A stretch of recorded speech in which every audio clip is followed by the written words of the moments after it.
اور اس کے بھائی کی پریشانی میں اضافہ کر رہی تھیں۔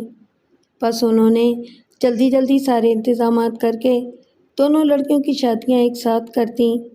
شادی کے 7ویں یا 8ویں روز شیخ کرامت علی گلی سے گزر رہا تھا کہ کسی نے پیچھے سے اسے سلام کیا۔ اس نے مڑ کر دیکھا تو پیچھے ایک اجنبی آتا دکھائی دیا۔ اس کا حلیہ دیکھ کر کرامت علی کو صابر علی یاد آ گیا۔ اس کا حلیہ بھی صابر علی جیسا تھا، سفید پگڑی، داڑھی اور پٹے بال وغیرہ وغیرہ۔ تاہم اس کی عمر صابر علی سے زیادہ تھی۔ شیخ صاحب، آپ کے لیے چھوٹا سا پیغام ہے، اس نے انکساری سے کہا، اگر اجازت ہو تو۔ کیا پیغام ہے؟ کرامت علی کے چہرے پر برہمی نظر آنے لگی تھی۔ شیخ صاحب کو کل ہی یہ بات معلوم ہوئی ہے کہ آپ نے ان کی بیٹیوں کی شادیاں کر دی ہیں۔ انہوں نے کہا ہے کہ آپ نے یہ اچھا نہیں کیا۔ وہ خود کیوں نہیں آتے؟ کرامت علی نے برہمی سے کہا، یہ پیغام رسانی کا سلسلہ مجھے پسند نہیں ہے۔ ان کو ابھی اجازت نہیں ملی، اجنبی نے کہا۔ دوسرا پیغام انہوں نے یہ دیا ہے کہ جائیداد کا بٹوارہ کر کے ان کا حصہ ان کی گھر والی کے حوالے کر دیا جائے۔ ایک بندہ پہلے بھی یہ پیغام لے کر آیا تھا۔ جی، میں اچھی طرح جانتا ہوں، اس کا نام صابر علی ہے۔ تو پھر تمہیں یہ بھی معلوم ہوگا کہ اس کا کیا حشر ہوا تھا؟ معلوم ہے، اجنبی نے کہا، اچھی طرح معلوم ہے۔ بڑے شیخ صاحب کو اس بات پر بڑا رنج ہوا تھا۔ بات سنو، میں نے ابھی تک تمہارا نام بھی نہیں پوچھا، کرامت علی نے اپنا غصہ دباتے ہوئے کہا، اور نہ ہی مجھے نام پوچھنے کی ضرورت ہے۔ تم لوگ کوئی جعلساز گروہ کے آدمی معلوم ہوتے ہو۔ میں تمہیں گاؤں سے نکلنے کے لیے صرف 15 منٹ دیتا ہوں۔ اگر 15 منٹ کے بعد تم گاؤں میں نظر آ گئے تو میں تم پر کتے چھوڑ دوں گا۔ بہت بہتر شیخ صاحب، میں نے پیغام پہنچا دیا ہے، اب مجھے یہاں رکنے کی کوئی ضرورت بھی نہیں ہے۔ رب رکھا۔ شیخ کرامت نے کچھ سوچتے ہوئے کہا، ٹھہرو، یہ اجازت کا کیا چکر ہے؟ کیا بھائی جی کو کسی نے قید کر رکھا ہے؟ اللہ نہ کرے جی، ان کو کون قید کر سکتا ہے؟ اجازت تو اوپر سے ملتی ہے نا جی۔ بات ختم کرتے ہی اجنبی گاؤں سے باہر جانے والے راستے پر کھو لیا۔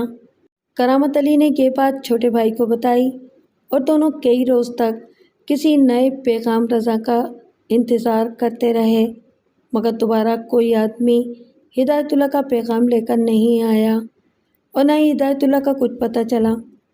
جیسا کہ میں پہلے بتا چکا ہوں کہ لڑکیوں کی شادی کے 7-8 مہینے بعد گاؤں میں پراسرار واقعات رونما ہونا شروع ہو گئے۔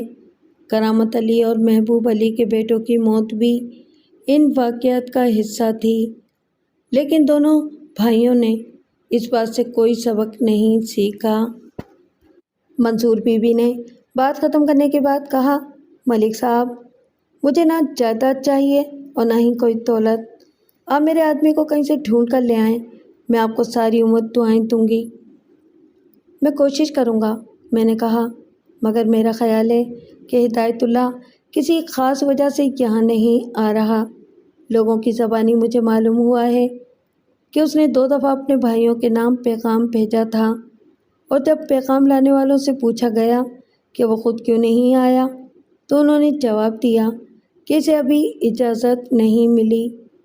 لوگوں نے اس کا جو حلیہ وغیرہ بتایا ہے، اس سے اندازہ ہوتا ہے کہ وہ کسی پیر کا مرید بن گیا ہے۔ یہ باتیں میں نے بھی سنی ہیں۔ مجھے لگتا ہے کہ لوگ یوں ہی افواہیں پھیلاتے رہتے ہیں۔ میری بیٹیاں حویلی میں خوش نہیں ہیں۔ میری دیورانیاں اب ان کو زیادہ تنگ کرنے لگی ہیں، کہتی ہیں کہ وہ منحوس ہیں، ان کے بیٹوں کو کھا گئی ہیں۔ اب آپ اپنی بیٹیوں کو اپنے پاس لے آئیں۔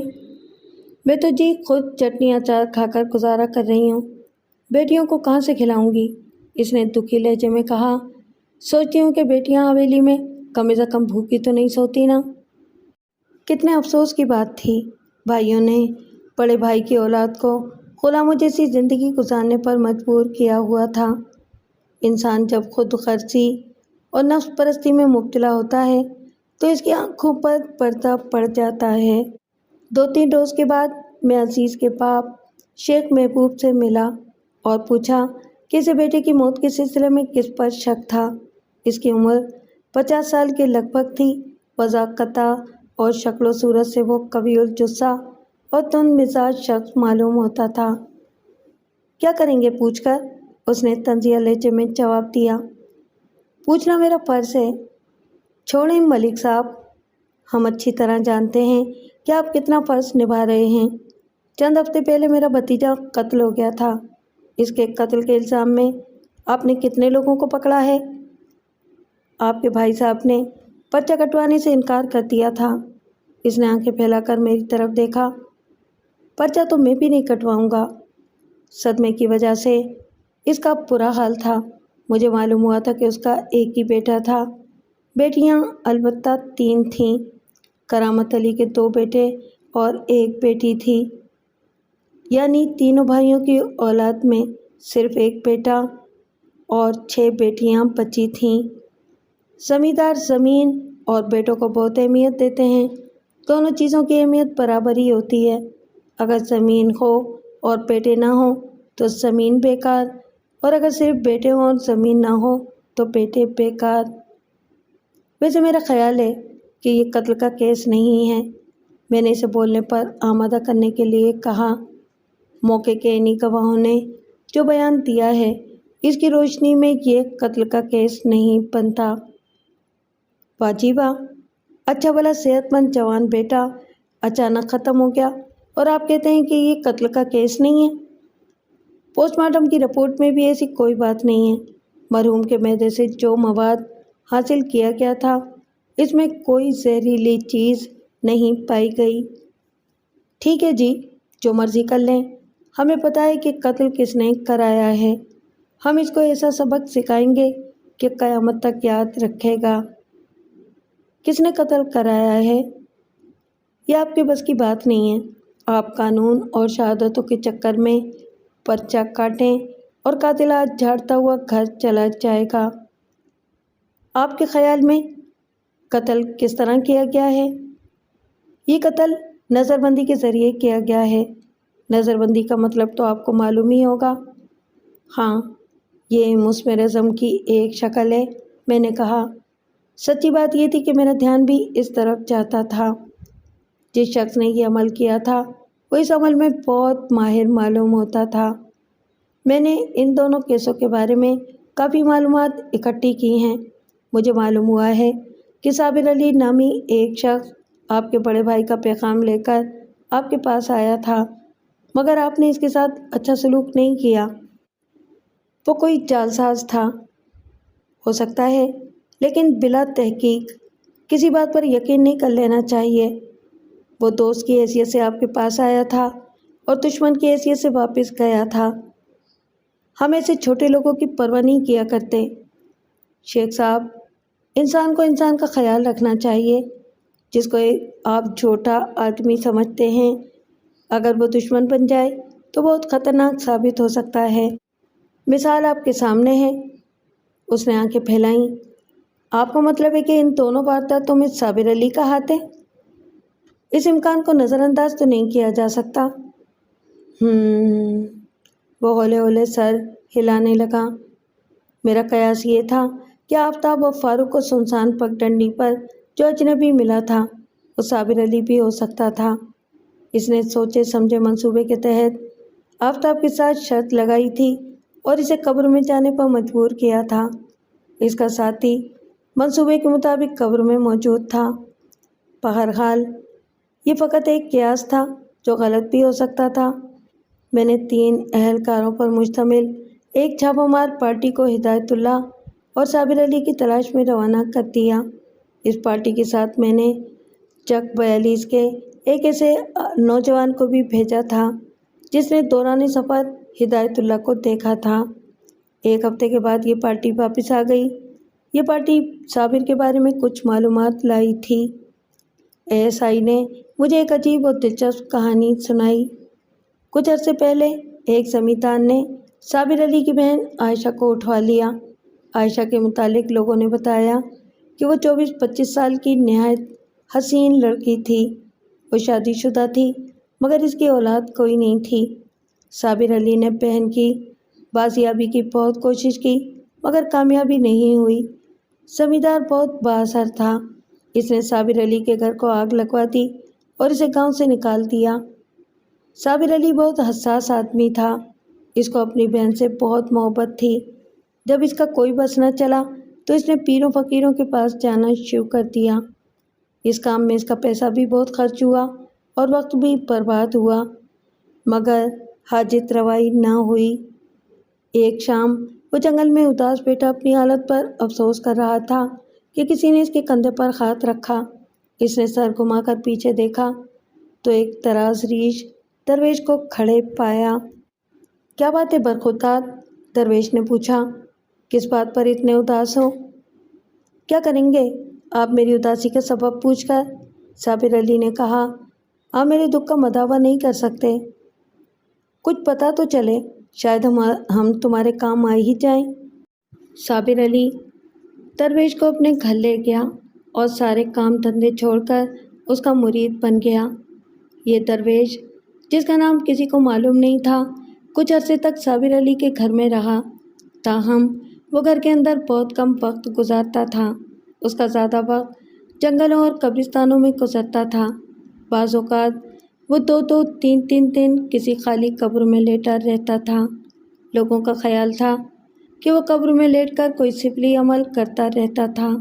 عام طور پر وہ اپنی آنکھیں نیچی رکھتا تھا، اگرچہ وہ لوگوں سے میل جول نہیں رکھتا تھا، تاہم اگر کسی سے بات کرنا پڑ جاتی تھی تو عموماً آنکھیں نیچی رکھتا تھا۔ اس کی آنکھوں میں ایسی تاثیر تھی کہ اگر وہ کسی کی طرف آنکھیں بھر کر دیکھ لیتا تو اس شخص پر خوف طاری ہو جاتا تھا۔ اس کے باوجود اس کے پاس بڑی تعداد میں سائل آتے رہتے تھے مگر وہ زیادہ تر لوگوں کو ڈانٹ کر بھگا دیتا تھا۔ صابر علی نے اسے اپنا مرشد بنا لیا تھا اور ہر وقت اس کی خدمت میں حاضر رہتا تھا۔ اگر اس کا مرشد جنگل یا قبرستان میں بھی جاتا تو وہ بھی آس پاس موجود رہتا۔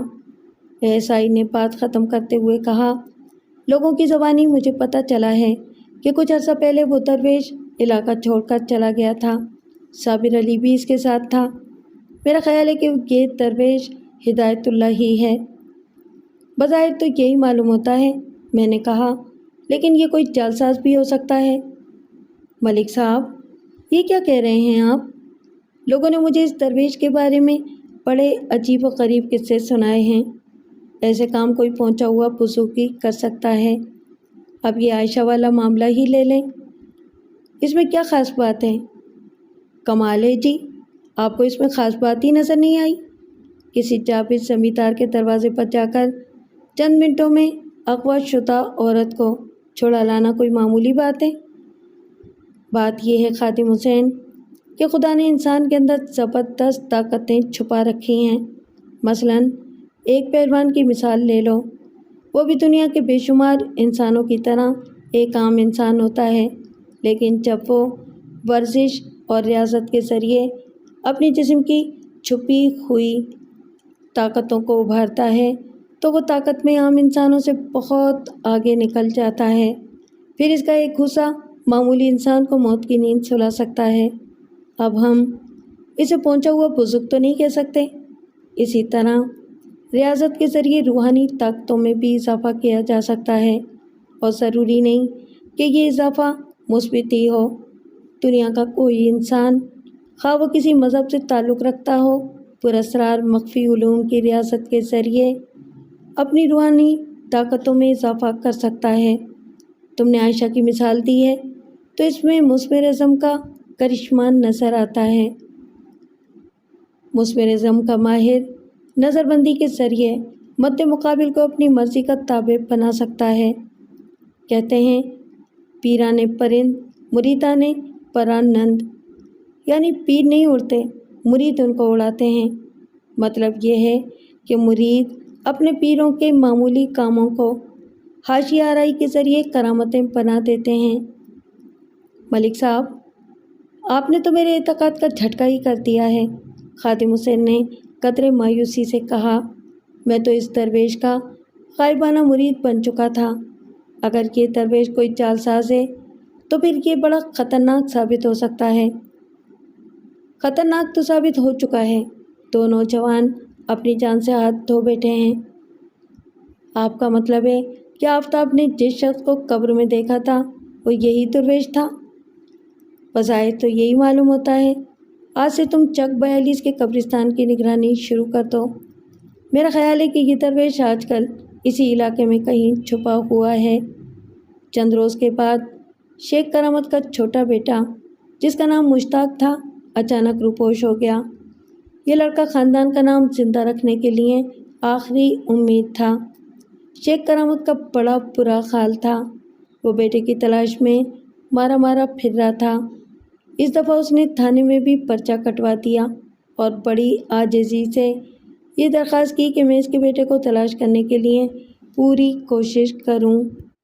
ملک صاحب، اگر میرا یہ بیٹا بھی مر گیا تو میں ختم ہو جاؤں گا، اس نے بڑے کرب سے کہا۔ میرا کچھ بھی باقی نہیں رہے گا۔ آپ پورے تھانے کو اس کام پر لگا دیں، میں آپ کو نہال کر دوں گا۔ شیخ صاحب، یہ نہال کرنے کی بات چھوڑیں، میں نے چپتے ہوئے لہجے میں کہا۔ جو شخص اپنے بھائی کے بیوی بچوں کو نہال نہ کر سکا وہ کسی اور کو کیا نہال کرے گا؟ ملک صاحب، وہ دوسری بات ہے، وہ ابھی تک اپنی غلطیوں پر نادم نہیں تھا۔ شیخ صاحب، انسان پر آنے والی ہر مصیبت اس کے کسی عمل کا نتیجہ ہوتی ہے۔ انسان دوسروں کو تکلیف میں مبتلا رکھ کر خوشحالی حاصل نہیں کر سکتا۔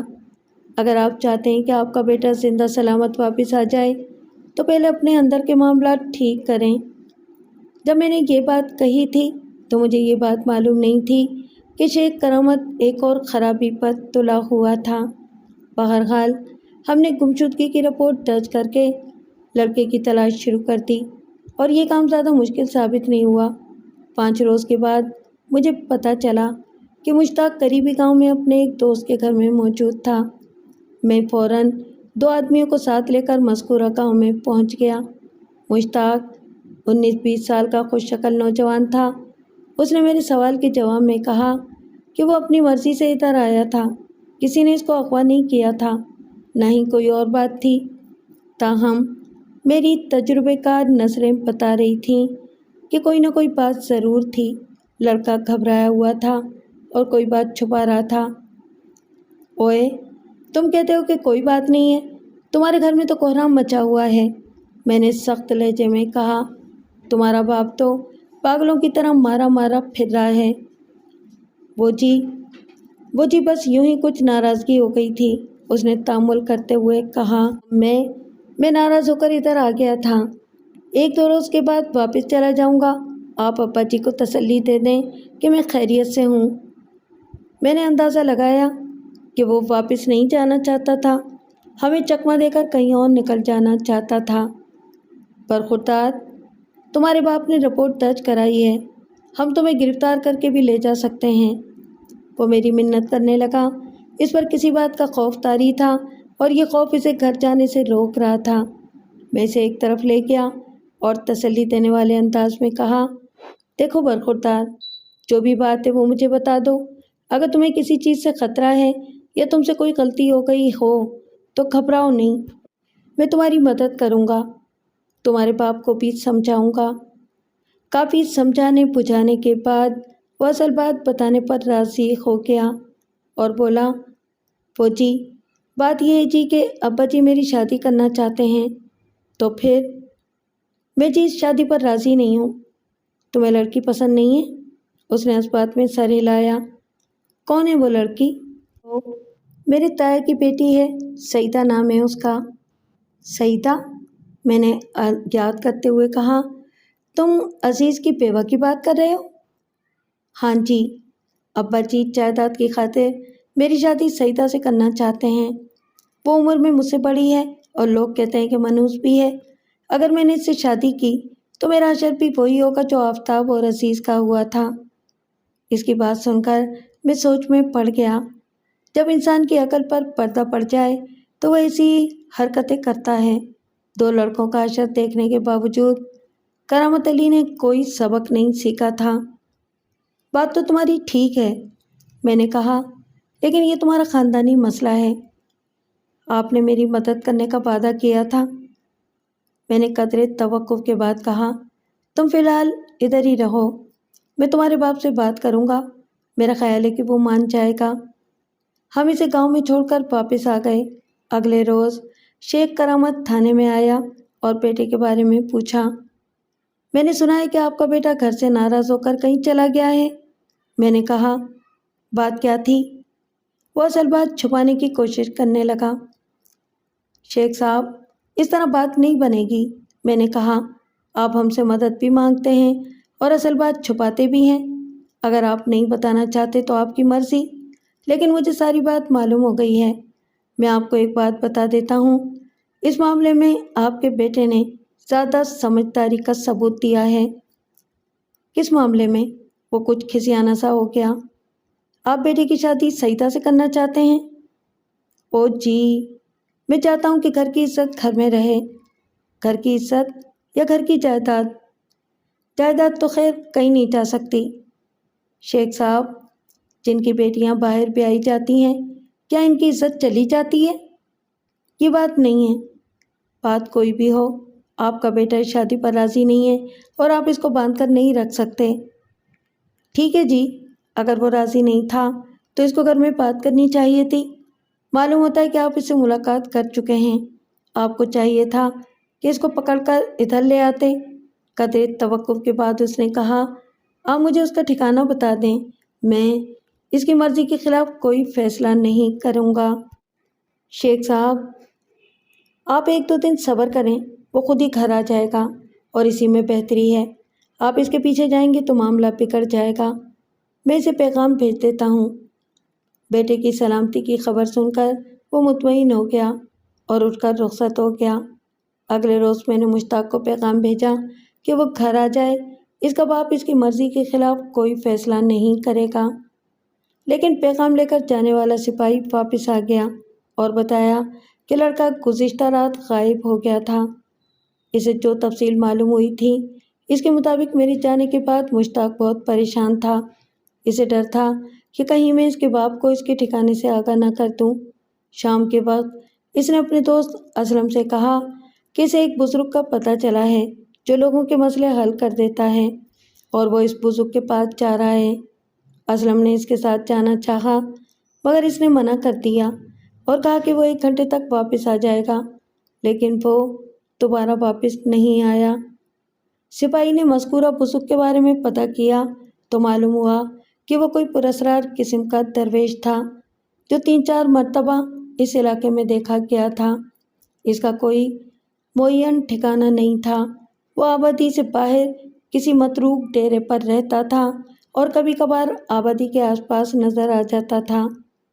یہ بات سن کر میرا دھیان لازمی طور پر اس درویش کی طرف چلا گیا جسے صابر علی نے اپنا مرشد بنایا ہوا تھا۔ جب یہ خبر شیخ کرامت کو ملی تو حویلی میں کوہرام مچ گیا۔ شیخ کرامت اور اس کا بھائی اسی وقت تھانے پہنچ گئے۔ ملک صاحب، آپ نے کہا تھا کہ لڑکا خود ہی گھر پہنچ جائے گا، شیخ کرامت نے غصے سے کہا۔ وہ تو غائب ہو گیا ہے۔ فکر نہ کریں، میں نے کہا، لڑکے کو کچھ نہیں ہوگا، وہ اسی علاقے میں ہے۔ میں نے اس کی تلاش میں آدمی بھیج دیے ہیں، شام تک کوئی خبر مل جائے گی۔ شیخ محبوب نے کہا، ہم نے سنا ہے کہ وہ کسی جعلی پیر کے ہتھے چڑھ گیا ہے۔ اگر لڑکے کو کچھ ہوا تو ساری ذمہ داری آپ پر ہوگی۔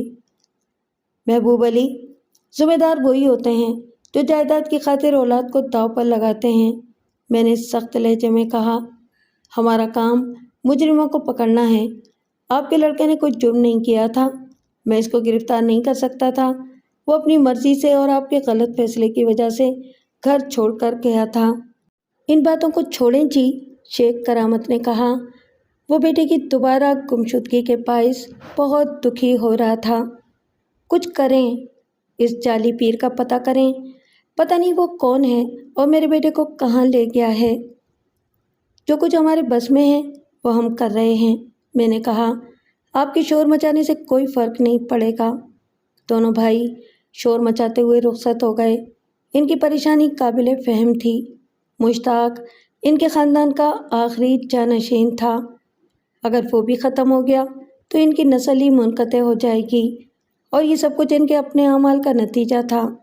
جس جائیداد اور اولاد کی خاطر انہوں نے یہ خونی ڈرامہ رچایا تھا، وہ ان کے ہاتھ سے نکلی جا رہی تھی۔ اس وقت شام کے 4 یا 5 بجے تھے۔ میں نے 3 آدمیوں کو اس گاؤں میں تفتیش کے لیے بھیج دیا، جس میں میری مشتاق سے ملاقات ہوئی تھی، اور خود آرام کرنے گھر چلا گیا۔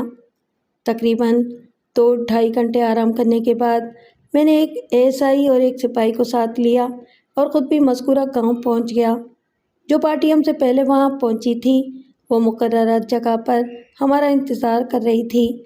اس پارٹی کا سربراہ ایک حوالدار تھا۔ اس نے ہمارے وہاں پہنچنے تک کافی بھاگ دوڑ کی تھی اور اس متروک ڈیرے کا پتہ معلوم کرنے میں کامیاب ہو گیا تھا، جہاں مبینہ طور پر درویش کا ٹھکانہ تھا۔ تاہم اس نے میری ہدایت کے مطابق ڈیرے پر چھاپا نہیں مارا تھا۔ جس شخص نے درویش کو اس ڈیرے میں جاتے دیکھا تھا وہ بھی وہاں موجود تھا۔ اس کا نام شبیر حسین تھا۔ اس وقت رات کے 9 بجے تھے۔ گاؤں کے نمبردار نے ہمارے لیے کھانے کا انتظام کیا ہوا تھا، اس لیے ہمیں مزید رکنا پڑا۔ کھانے سے فارغ ہوتے ہوتے رات کے 10 بج گئے۔ شبیر حسین کے بیان کے مطابق ڈیرہ وہاں سے تقریباً 1.5 میل دور تھا۔ ابھی ہم روانگی کی تیاری ہی کر رہے تھے کہ شیخ کرامت علی ٹانگے میں وہاں پہنچ گیا۔ 2 آدمی اس کے ہمراہ تھے۔ غالباً کسی پولیس اہلکار کے ذریعے سے اس گاؤں کا پتہ چل گیا تھا۔ شیخ صاحب، آپ کو یہاں آنے کی ضرورت نہیں تھی، میں نے کہا۔ آپ دیکھ سکتے ہیں کہ ہم پوری ایمانداری سے اپنا فرض ادا کر رہے ہیں۔ ملک صاحب، اس وقت میرا دماغ کام نہیں کر رہا، اس نے کہا۔ جب تک میں اپنے بیٹے کی شکل نہیں دیکھ لوں گا مجھے چین نہیں آئے گا۔ تو پھر ایسا کریں کہ اپنے دونوں ساتھیوں کو ادھر ہی بٹھائیں اور آپ بے شک ہمارے ساتھ چلے چلیں۔ ان دنوں دیہات میں رات کے 8-9 بجے گلیاں سنسان ہو جاتی تھیں۔ ہم 8 آدمی 2 ٹانگوں میں بیٹھ کر گاؤں سے روانہ ہو گئے۔ 2 کوچوان ملا کر کل نفری 10 ہو گئی۔ رات چاندنی اور سنسان تھی۔ ٹانگے کھیتوں کے درمیان بنے ہوئے کچے راستے پر دھول اڑاتے ہوئے آگے بڑھ رہے تھے۔ شبیر حسین میرے ساتھ اگلے ٹانگے پر بیٹھا ہوا تھا۔ 10-12 منٹ کے بعد اس نے درختوں کے ایک جھنڈ کی طرف اشارہ کرتے ہوئے کہا، لو جی، ڈیرہ آ گیا، وہ سامنے ان درختوں کے پیچھے ہے۔ میں نے ٹانگا ایک فلانگ دور رکوائے اور سپاہیوں سے کہا کہ وہ خاموشی سے ڈیرے کو گھیرے میں لے لیں۔ ڈیرے میں بالکل سناٹا طاری تھا۔ ایک طرف پرانا کنواں نظر آ رہا تھا جس کی مال اور بوکے ٹوٹے ہوئے تھے۔ میں نے ٹارچ سے آس پاس کا جائزہ لیا اور ASI کے ہمراہ ان 2 کمروں کی طرف بڑھا جو وسیع احاطے کے اندر بنے ہوئے تھے۔ دونوں کمروں کے دروازوں کے پٹ غائب تھے۔ ایک کمرے میں ایک چھلنگا چارپائی پڑی تھی اور کچے فرش پر توڑی وغیرہ پھیلی ہوئی تھی۔ دوسرے کمرے کا فرش صاف تھا۔ اس میں ایک طرف میلی سی دری اور دوسری طرف چٹائی بچھی ہوئی تھی۔ دیوار کے ساتھ ایک گھڑا، ایک لوٹا اور 2-3 برتن پڑے ہوئے تھے، لیکن اندر کوئی زیرو موجود نہیں تھا۔ دیوار پر لگی گھنٹیوں پر چند کپڑے لٹک رہے تھے۔ یہ سب چیزیں اس بات کی علامت تھیں کہ وہاں ایک سے زیادہ افراد مقیم تھے۔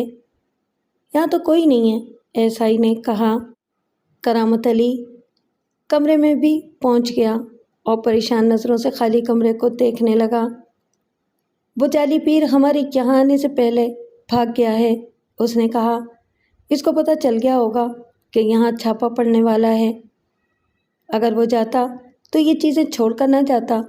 میں نے کمرے میں ٹارچ کی روشنی ڈالی اور ان چیزوں کو دیکھ کر اندازہ ہوتا ہے کہ وہ جعلی پیر نہیں ہے۔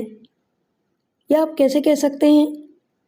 جعلی پیر آبادیوں میں یا آبادیوں کے آس پاس ڈیرے لگاتے ہیں تاکہ آمدنی کی صورت بنی رہے۔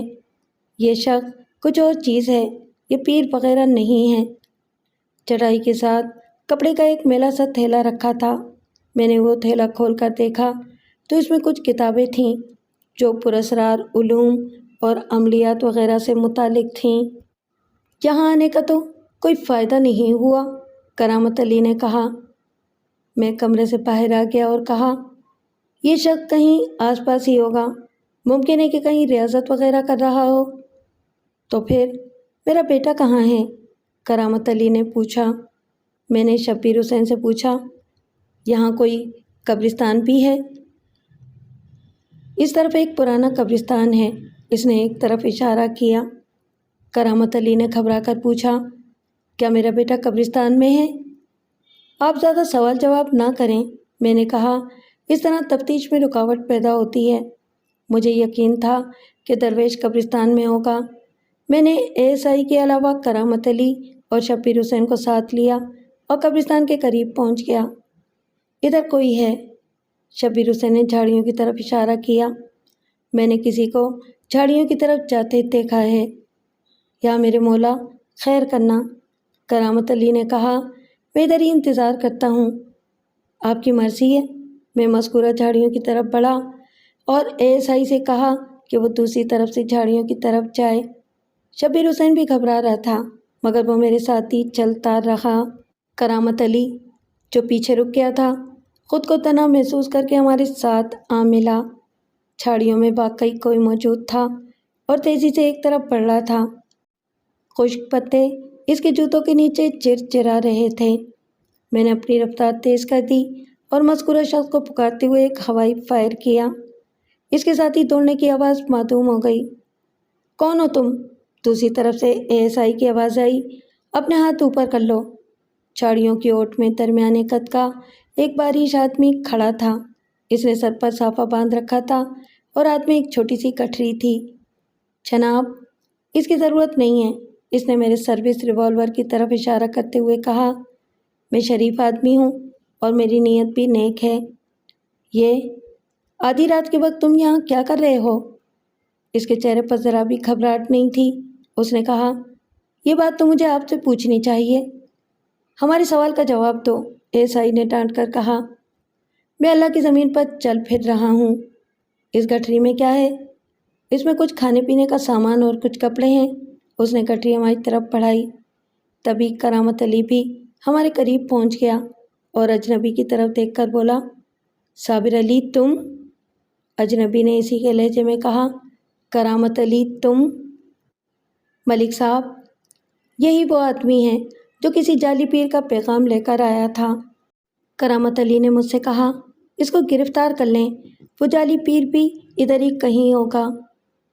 صابر علی نامی اجنبی نے کہا، ملک صاحب، یہی وہ آدمی ہے جس کے بھائی نے مجھ پر تشدد کیا تھا، اس کو گرفتار کر لیں، اس کا بھائی بھی ادھر ہی کہیں ہوگا۔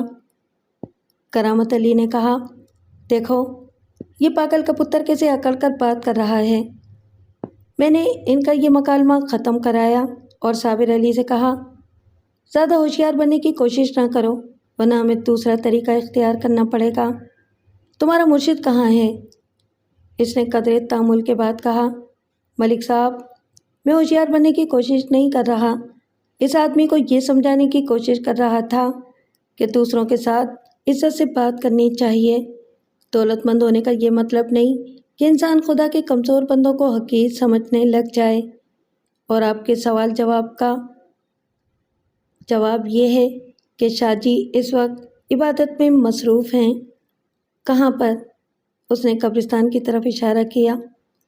ہمیں ان کے پاس لے چلو، وہ اپنی عبادت میں خلل پسند نہیں کرتے۔ ان کی پسند کے بارے میں بعد میں سوچیں گے، میں نے کہا، چلو ہمارے ساتھ۔ جیسے آپ کی مرضی، وہ قبرستان کی طرف چل پڑا۔ اگر شاہ جی جلال میں آ گئے اور کسی کا نقصان ہو گیا تو آپ ذمہ دار ہوں گے۔ اس کی یہ بات قابل غور تھی کیونکہ شاہ جی کے کمالات کا ذکر میں سن چکا تھا۔ قبرستان کے کنارے پر پہنچ کر وہ رک گیا اور ایک خالی قبر کی طرف اشارہ کرتے ہوئے بتایا کہ شاہ جی مذکورہ قبر کے اندر تھے۔ میرا خیال ہے کہ کچھ انتظار کر لینا چاہیے، ASI نے کہا۔ کسی کی عبادت میں دخل دینا اچھی بات نہیں۔ آؤ دیکھیں تو صحیح کہ کیا صورتحال ہے۔ میں ادھر ہی ٹھہرتا ہوں، ASI نے اپنی گھبراہٹ چھپاتے ہوئے بولا۔